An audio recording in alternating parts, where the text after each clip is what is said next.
Quelle blessure t'attache à quel type d'évitant et comment couper l'addiction ou presque. Tu comprendras pourquoi je mets les guillemets. Reste là, je t'explique tout, mais juste avant, je me présente pour ceux qui ne me connaissent pas. Moi, je m'appelle Priscilla Levrez et je suis fondatrice, mentor et psychopraticienne holistique de mon académie Le Temps d'un voyage. Je suis spécialisée dans les blessures de l'âme, le système d'attachement, les blocages inconscients et encore plus dans les mémoires cellulaires, ton système de survie. J'accompagne depuis des années des thérapeutes, des âmes de thérapeutes, des guides, des coachs et en gros plus largement des personnes qui sont engagées dans la santé mentale et surtout dans la transformation personnelle. Et je les accompagne à plonger au cœur d'elles-mêmes, aller un petit peu, si tu veux, libérer, un petit peu beaucoup, même libérer ce qui est inscrit dans le corps, dans les mémoires cellulaires et réécrire un petit peu le scénario de leur vie et faire en sorte que ces personnes-là puissent incarner réellement leur mission et s'accomplir pleinement. Donc aujourd'hui, je vais te parler du cycle évitant. C'est pas pour te faire de la psychologie de surface, c'est pour t'aider à sortir d'une dynamique qui te fait travailler, certes, mais qui te retient. Tu vas voir dans cette vidéo, je vais te montrer quelle blessure de l'âme t'attache à quel type d'évitant, pourquoi tu peux être très consciente de ça et pourtant, du coup, rester accroché comme une moule à son rocher, tu vois. Je vais te transmettre un protocole de guérison du système nerveux. Alors, pas de guérison, je vais reprendre mon mot, de régulation du système nerveux et quelque chose que, voilà, à maintenir pour commencer, en tout cas, à couper les addictions. Déjà, il faut que tu saches ce que beaucoup de personnes ne comprennent pas, des hommes ou des femmes, peu importe, surtout quand ces personnes-là ont déjà travaillé sur elles, que ce n'est pas la relation qui attache, ok? C'est la blessure qui est activée dans ton corps. Quand tu sais que tu es avec quelqu'un qui... avec qui tu souffres, que tu as du mal, c'est pas l'amour. En tout cas, toi, ce que tu considères comme l'amour, ce n'est pas de l'amour avec l'intensité que toi t'y mets derrière. C'est la blessure, la douleur de la blessure qui va te rappeler une mémoire. Du coup, ça met un mécanisme en place d'une blessure non guérie. Et c'est ça que toi, tu appelles l'amour. Et ça, c'est associé vraiment au système nerveux, ok ? C'est la blessure qui est activée dans ton corps. En fait, c'est comme quand tu fumes. Alors moi, je suis une ancienne fumeuse, donc je peux te le dire aujourd'hui. Quand tu as envie de fumer et finalement quand c'est une émotion, en fait, tu penses que quand tu as envie, c'est une envie, alors que c'était juste une émotion qui s'activait et toi, tu étouffais en fumant, ok? Là, c'est un petit peu la même chose. Quand tu penses que c'est intense, de l'amour, tatatique, c'est compliqué, mais en fait, tu l'aimes et tu n'y arrives pas, tu sais pas pourquoi, tu dois rester. En fait, c'est de se dire, ok, aujourd'hui, ça, c'est pas l'amour. Parce que l'amour, c'est comme ça, comme ça, comme ça, comme ça, comme ça, comme ça, comme ça, comme ça. D'accord? Et là, c'est à étudier un petit peu les comportements humains et étudier le domaine amoureux. Je suis experte aussi dans tout ce qui est relations sentimentales, puisque ça va aussi dans la mémoire cellulaire et dans la transformation personnel. Et l'amour, c'est pas ça. L'amour, c'est pas quelque chose d'intense, même si c'est de la bonne intensité. L'amour, c'est calme, l'amour, c'est plat. Mais en revanche, l'amour, ça se construit, c'est pas bisounours. Il y a des phases de lune de miel, il y a des phases d'opposition, il y a des phases où on n'est pas obligé d'être sur les mêmes valeurs que l'autre. Tout ce qui est important, c'est que l'autre puisse respecter tes valeurs, que l'autre puisse respecter qui tu es et puisse entendre tes besoins. À partir du moment où il y a une dynamique où ça ne se passe plus comme ça, là, on arrive à ton système nerveux, donc ton système de sécurité lié à l'attachement, ok? Et du coup, c'est lié aux blessures, ok? Et c'est la douleur qui fait que ça réactive la blessure et du coup, que tu vas penser que c'est de l'amour et qu'en fait, non. Et c'est simplement l'intensité de quelque chose qui est familier que tu vas aller rechercher. Et tant que le système nerveux, lui, il associe le lien à la survie, tu peux analyser, tu peux comprendre, tu peux expliquer, mais tu resteras toujours engagé, mais pas engagé de la bonne manière. Engagé dans un système de survie, ce qui veut dire que tu vas toujours répéter le même système de survie. Et la même situation en couple, avec tes enfants, ou peu importe. Ok ? Au niveau des blessures et les types d'évitants. La blessure d'abandon, c'est un évitant chaud-froid. C'est l'évitant qui alterne présence et disparition. Il te donne juste assez lui pour que ton corps espère.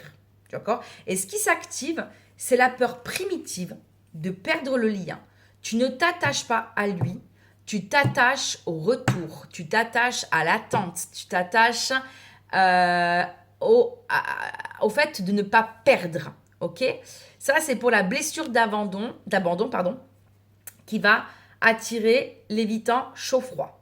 Ok? Parce qu'il y a plusieurs types d'évitants. Comme les manipulateurs, il y en a plusieurs types. Et souvent, on dit que c'est des pervers narcissiques. Il n'y a qu'1% de pervers, ou de, je ne me rappelle plus exactement les statistiques, de pervers narcissiques dans le monde. C'est pas beaucoup. En revanche, ils ont le même mode opératoire que tous les pervers narcissiques sont manipulateurs. Donc souvent, on les confond. Et l'évitement a aussi en commun, donc la cause commune de tout, c'est la manipulation due aux blessures, en fait. Il n'y a pas de gens méchants, il n'y a que des gens en souffrance. D'accord? Sauf en effet les pervers, mais là, c'est une pathologie différente. Et c'est aussi de la souffrance, et c'est une structure, c'est une organisation au niveau de la structure psychologique, et ça, c'est encore autre chose. Ok? Ça, c'est la blessure d'abandon. Donc, le système nerveux, lui, il est en hyperactivation et dépendance à la réassurance. Ok? La blessure de rejet, elle attire des évitants distants et critiques. Celui qui te fait sentir en trop sensible, trop intense, trop émotionnel. Donc, si tu es en blessure de rejet, tu vas attirer un évitant, mais qui est distant ou critique. Ce qui va s'activer, du coup, c'est si je suis moi, je suis rejeté. Tu cherches à t'adapter, du coup, pour mériter la place. Et du coup, ton système nerveux est en suradaptation. Ça, c'est quand tu portes la blessure de rejet. Quand tu portes la blessure d'humiliation, donc tu vas te repérer avec la personne avec qui tu es en face. Hein. Tu vas avoir un évitant flou et indécis. Quelqu'un qui ne tranche jamais. Tu acceptes le peu, tu attends beaucoup. Tu acceptes peu, pardon. Tu attends beaucoup. Et ce qui s'active, c'est la honte de demander plus. Tu te diminues pour rester. Donc là, le système nerveux, il est en mode freeze plus résignation. D'accord? Quand tu vis la blessure d'injustice, c'est l'évitant passif non engagé, celui qui laisse faire. Tu portes la relation, tu fais le travail pour deux. Ce qui s'active, si je fais assez, il changera. Le système nerveux, lui, il est en surcharge plus en épuisement. Ok? Ça, c'est vraiment les types par rapport à cette blessure-là. Le piège quand tu es thérapeute, le piège quand tu es guide, le piège quand tu es accompagnante, tu vois, ou accompagnant, c'est que tu intellectualises ta blessure. Tu te dis, ok, j'ai la blessure de ci, j'ai la blessure de ça, c'est en lien avec ci, c'est parce que lui il est évitant, c'est parce que lui machin, c'est parce que si, nanana. Donc si je comprends pourquoi je suis là, je peux faire ci, je peux faire ça, peut-être que ça va changer si je comprends, ok, c'est très bien. Parce que pour moi, si tu ne comprends pas, ça va pas être possible.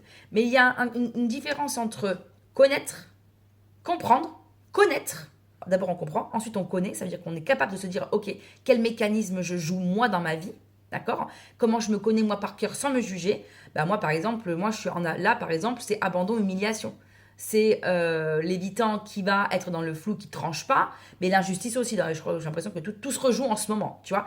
C'est pas parce que je suis thérapeute, c'est pas parce que je suis mentor, c'est pas parce que voilà que je suis pas humaine pour autant et que j'ai pas un système moi aussi derrière. Mais si aujourd'hui je vous transmute ça, c'est que parce que moi, je suis arrivée à transmuter mon système, à poser des limites, à me choisir, à stopper et du coup, à ne plus rentrer dans cette dynamique-là, à ne plus être dans l'attente de l'autre, à ne plus être dans la réassurance de l'autre, sans me résigner. À faire en sorte qu'aujourd'hui, je transmette et je vous guide et que je sois là avec vous en vidéo parce qu'en fait, m'accomplir pour moi, c'est jouer mon rôle de thérapeute. Mais je ne peux pas vous apprendre à vous transformer si moi-même, je n'ai pas fait ma transformation. Hein, surtout quand on travaille sur ça. Tu ne peux pas apprendre à quelqu'un à avoir confiance en toi si toi-même, déjà, en fait, tu n'as pas du tout fait ce travail-là. Donc, en fait, ça va être selon vos missions de vie, hein, voilà, selon ce que tu as décidé, ce que tu veux transmettre, est-ce que la façon dont tu veux aider, et en fait, pourquoi tu veux aider les gens, et à partir de quel moment est-ce que tu as trouvé ton why, parce que aider les gens, c'est bien, mais quoi, à faire quoi? Plus tu vas être précise, plus tu vas t'adapter à qui tu es réellement. Moi, je peux aider les gens, mais j'aide pas tout le monde. J'aide les âmes de thérapeute. Je pourrais aider quelqu'un de lambda. Je pourrais aider les femmes en abandon, en dépendance affective. Non, je suis là pour en former. Je suis là pour enseigner. Je suis là pour apprendre. Je suis là pour aider à transmuter. Je suis là pour avoir une autre vision, reposer les fondations solides. Je suis là pour que les âmes de thérapeutes soient thérapeutes et exercent aussi leur mission. Je suis là pour faire en sorte que les gens ils s'aiment pour de vrai et qu'ils arrêtent de construire des fondations pas solides parce que ce sont deux systèmes en souffrance. Qu'on repose des fondations saines, qu'on défasse les briques et qu'on repose des structures saines pour que les gens ils s'aiment pour de vrai, que ça fasse des enfants heureux, que voilà, mon why à moi il est tout là. Il y a le why pour moi, le why pour le monde, le why un peu de vengeance, pour montrer qu'en fait, même si on a un parcours chaotique, et ben, on peut aujourd'hui arriver à faire quelque chose dans sa vie. Voilà. Et en fait, c'est ça aussi ma mission, tu vois. Et donc, et c'est pas d'aider juste quelqu'un que sur la CNV, que sur les blessures, que non, c'est vraiment remettre tout à plat. Ok, et vraiment travailler sur ces mémoires-là. Donc, quand tu intellectualises juste les choses, toi, tu comprends pourquoi, mais en fait, lui, ton corps, il continue à croire que perdre le lien égale danger. Alors qu'en fait, perdre le lien, surtout quand le lien est toxique, égale liberté. Ça va avec la blessure d'humiliation, ok? Donc, pour couper l'addiction, alors je dis couper ou presque, parce qu'en fait, on coupe pas l'addiction comme ça. C'est un long travail de thérapie, de psychologie. Il y a d'autres choses à aller voir, d'autres structures à aller voir, des patterns. Il y a les blessures, l'attachement, bien évidemment, des liens à faire et d'autres choses à aller voir. Mais voilà, d'abord, dans un premier temps, il va falloir nommer la réalité. Il va falloir désillusionner de manière consciente. Ce que je ne ressens n'est pas de l'amour. C'est une activation de ma blessure. Vous allez voir, on va beaucoup de parler de conscience et de vérité avec moi parce qu'il va falloir arrêter de se voiler la face et de se dire, ok, ce n'est pas ça, c'est pas l'amour. Ça, j'ai appris que l'amour, c'est comme ça, comme ça, comme ça, comme ça, comme ça. C'est pas ce que je vis actuellement. Ce n'est pas de l'amour. C'est mon système qui se raccroche à ça. Donc, tant que mon système, que je enlève pas toutes les mémoires là, toutes les pierres, moi je dis souvent, toutes les couches, je vais considérer que l'amour, alors qu'en fait, non, ça, c'est pas de l'amour. Et aujourd'hui, je vais enlever plein de choses pour pouvoir justement me connecter à cet amour-là. Peut-être avec la même personne, attention, hein, ok?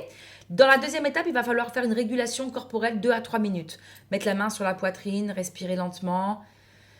Tu vois, expirer le plus longuement possible. Et dire je suis en sécurité. Le souffle, je l'ai longtemps mis de côté, la respiration. D'ailleurs, souvent quand je parle, on me dit respire. Et en fait, souvent en canalisation, c'était respire, ça y est, respire, t'es sorti de ton système de sécurité. Et en fait, j'étais complètement perdue cet été parce que j'avais fait un gros changement, un gros travail de libération avec une nuit noire de l'âme affreuse, une des nuits noires de l'âme les plus affreuses que j'ai vécues.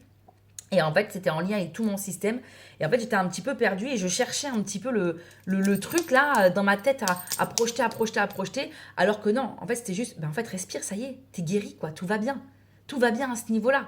Ça ne veut pas dire qu'il y a d'autres mémoires qui ne sont pas en lien. Mais en tout cas, sur ce plan-là, sur ce niveau, sur cette intention, c'était OK, tu vois. Et en fait, je suis là, oui, respire. Oui, mais tu es en système de survie. Donc, quand tu survis, tu ne respires pas. Tu n'es pas bien. Tu n'es pas machin. Bon, enfin, bref. Donc, voilà. Donc, vraiment, pensez à la respiration. Pour les évitants, du neurofeedback, parce que les évitants, c'est vraiment quelque chose au niveau neurobiologique, neuronal. Donc, il y a le neurofeedback pour l'instant qui permet de... je reparlerai peut-être du neurofeedback plus loin, mais en tout cas, moi, j'en fais. Les gens de mon entourage, je les ai incités à en faire. Je vais peut-être me former à ça, mais là, j'en suis pas encore là. Mais c'est très important parce qu'en fait, ça concerne tout ce qui est neurobiologique, neurosciences. Donc, du système nerveux, donc vraiment au niveau de l'amygdale, parce que le dénominateur commun chez tous les évitants, par exemple, et même finalement chez toi, c'est ton amygdale, parce que c'est ton système de survie, l'amygdale. Et donc, le neurofeedback permet, avec un feedback, du coup, de remettre ton circuit sur la bonne route, quand il y a des fausses routes. Et en fait, les évitants, comme eux, leur circuit n'est pas allumé, voilà, ils n'y peuvent rien, ça ne va pas jusqu'à la bonne case, le neurofeedback repermet par feed, hein, d'accord, par retour, d'aller remettre certaines choses en place pour qu'ils puissent ressentir, se rappeler, revivre des expériences qu'ils ne voulaient pas revivre parce qu'ils occultent et ils ne vont pas jusqu'à la case intégration d'émotions. Ils ont les émotions, mais ils n'intègrent pas, ils coupent. Et en fait, parce que c'est inhibé, la case n'existe pas. Et là, il faut désinhiber. Donc, c'est un long travail aussi par rapport à ça. Ok, donc c'est vraiment mettre la main, je suis en sécurité maintenant. Le lien n'est pas une condition de survie. Le lien n'est pas une condition de survie. Ok, tu parles au système nerveux, tu parles pas au mental. Ensuite, il va falloir la troisième phase, c'est la phase d'ancrage. Il va falloir reprogrammer, donc choisir la cohérence et pas l'intensité. Commencer pareil à avoir conscience de certaines choses et de certaines vérités. L'intensité n'est pas bonne. Tu peux être passionné, mais par contre, tu vas aller trouver ta passion ailleurs. Voilà, c'est pas la passion dans le couple, parce qu'on sait la passion quand on recherche, c'est l'intensité qu'on recherche, ok? Je négocie plus ma sécurité émotionnelle, ok? Du coup, pour sortir du cycle évitant, ce n'est pas devenir froide ni froid, c'est devenir sécurisé. Et quand ton système nerveux se régule, tu n'attires plus les relations du coup à réparer, tu attires des relations à construire. Ok? Donc, si ce que je te partage, j'ai un peu bugué là sur la fin de la vidéo, ça te résonne, c'est que c'est ton corps qui est déjà prêt à aller à autre chose. Donc, si tu veux continuer sur ce chemin de conscience et ce chemin de libération, je t'invite à aller en bas de la description. J'ai créé une masterclass exceptionnelle pour justement apprendre à te former à ce système nerveux, aux blessures, à te former aux blessures de l'âme, tout simplement, pour te former aux blessures de l'âme, apprendre à te guérir en profondeur, en lien avec ton système nerveux, pour que tu puisses toi aussi, du coup, incarner, apprendre à guérir l'autre, être conscient, apprendre, te former, conscientiser, intégrer, être acteur de ta propre transformation pour pouvoir être capable aujourd'hui et demain d'accompagner quelqu'un dans sa réelle transformation et surtout de toi à toi dans ta légitimité, parce que si tu n'arrives pas à être légitime, c'est parce que ton système nerveux n'est pas en sécurité, parce qu'il a vécu des choses qui fait qu'aujourd'hui tu n'as pas le droit, une femme n'a pas le droit d'être comme si il y a eu beaucoup trop de trahison, on n'est pas capable, on n'est pas valable, on ne mérite pas, enfin bon bref, peu importe. Tout plein de choses qui peuvent se passer au niveau de ton système nerveux et où tu n'es pas encore du coup en sécurité puisque tu vas rechercher la sécurité à l'extérieur. Donc, tu cliques en dessous, tu t'abonnes, tu fais des likes, tu partages la vidéo, tu commentes si ça te parle et tu vas sur la masterclass qui est en dessous. Je t'y explique tout. C'est une masterclass, c'est un vortex de transformation. Ça devait être à la base une simple masterclass et en fait, c'est un vortex de transformation. Donc, je t'invite vraiment à y aller parce qu'il y a des pépites d'enseignement, de transformation, de connaissances et d'apprentissage simplement pour te permettre de t'éveiller à ta conscience et de comprendre que toi aussi, tu peux y arriver. Même avec un système chaotique, même avec un système destructeur, tu peux y arriver. C'est simplement qu'il faut avoir des stratégies et une méthode et une vision claire de tout ça. Ok? Allez, je te retrouve dans une prochaine vidéo et je te dis bye bye et joyeuses fêtes!